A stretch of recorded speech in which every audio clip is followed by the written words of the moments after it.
شكرا للزميل حامد الحارثي والأستاذ خليفة سليمان والكابتن علي مسري. إنها قمة الأطلال القديمة، إنها قمة الأصوات الطربية القديمة في الخليج العربي ككل. حينما تتحدث عن قمة من قمم كرة الإمارات، ودنا فريقين من مدينة دبي للمرة 11، وهو رقم قياسي غير ووسط الملعب على الأطراف إيفنس أمبونو وميديروس وعادل تعرابت، بينما 33 صافرة السيد سيمون مارتشينياك الحكم الذي يدير هذه المباراة، وليست الزيارة الأولى لنهائي كأس رئيس الدولة. هذه من تعرابت أمامية حلوة لكابياديني بيحاول، وهنا إبعاد ممتاز ممتاز ممتاز.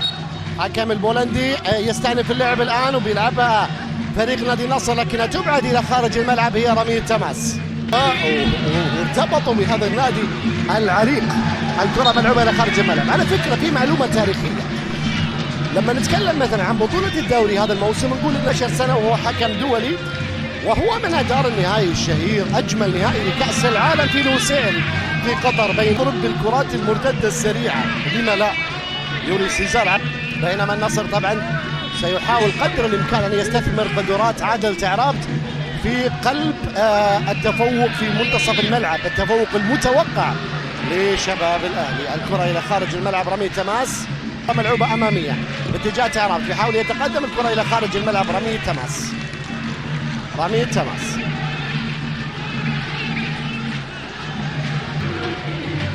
شوف المغربي كل المغاربة اللي جاءوا لكرة الإمارات كلهم كانوا فنانين منذ قديم الأزل. المغربي اللي يجي للإمارات يكون فنان ولعيب. الكرة الآن ملعوبة بتتسدد، تعرابت يتقدم، مغربي ولا تستغربوا منه الإبداع. توني أقول ما في مغربي جاء الإمارات إلا لعيب، ما في مغربي جاء إلى أرض الإمارات إلا فنان. المغاربة ما زالوا يبدعون، ما زالوا يتقدمون، ما زالوا للنفس يعشمون. تعرابت يا تعرابت، هذه تحتاج إلى إعراب، إلى وصف نحوي بليغ بالكلمات والأوصاف والمفردات. يا تعراب، كيف لنا أن نعربها؟ جملة فقط تجعل عليها علامة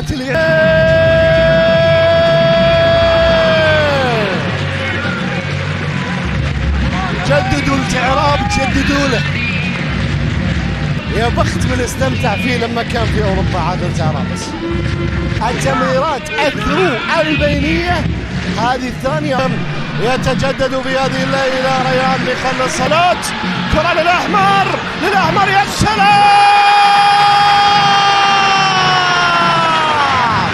غزالهم وونانهم الجديد الغساني للنصر في تلك الايام. وركلات الترجيح ابتسمت للنادي الاهلي في تلك المباراه. المره الثانيه اللي لعبوا فيها في دور الاربعه كان في موسم 91 استطاع النصر في مواجهات الفريقين في بطوله كاس رئيس الدوله.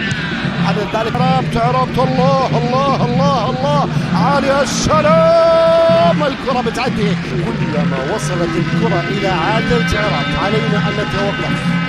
لماذا؟ لان هناك حدث ما، وقد يكون هدف ما.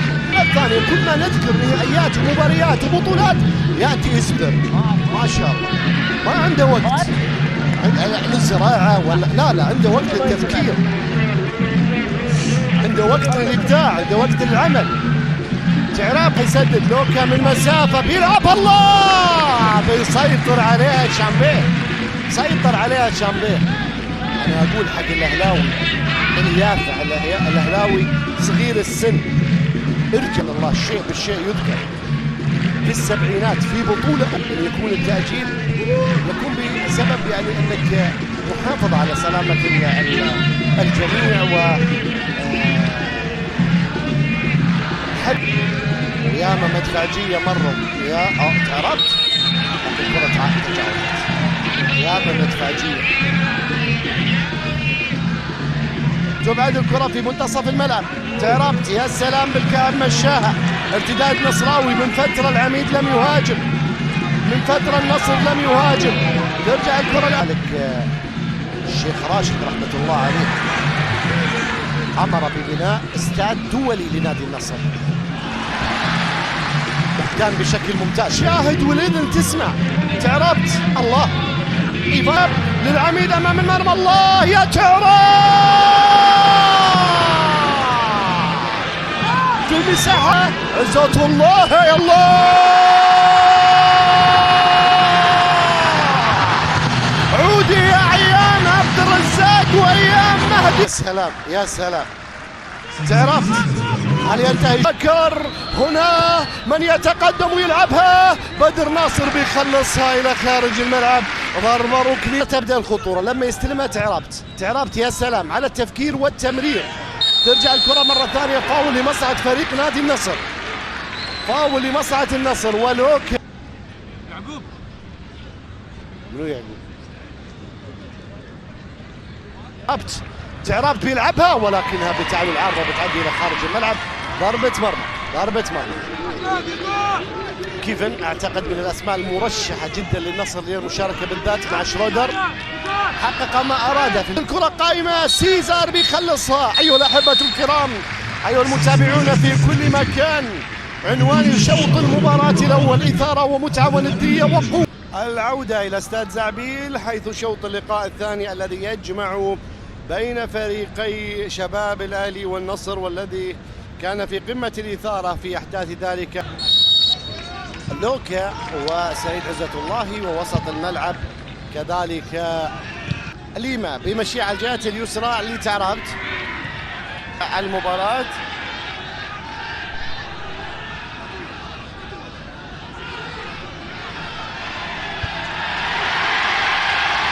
نصر. تعربت نفس المساحة نفس المكان. عادل إلى جابي أديني. بيحاول لا زال يحتفظ بالكرة. جابي أديني مع جميل عالية وعرضية داخل منطقة الجزاء. الكرة بتعدي إلى خان لمصلحة فريق نادي النصر. تعربت بيلعبها أمام المرمى. الكرة بيخلصها حسن حمزة. في اللقطة الماضية محاولة أخرى من شباب الأهلي أو من النصر على مرمى شباب الأهلي، ولكن حسن حمزة على مرحلة.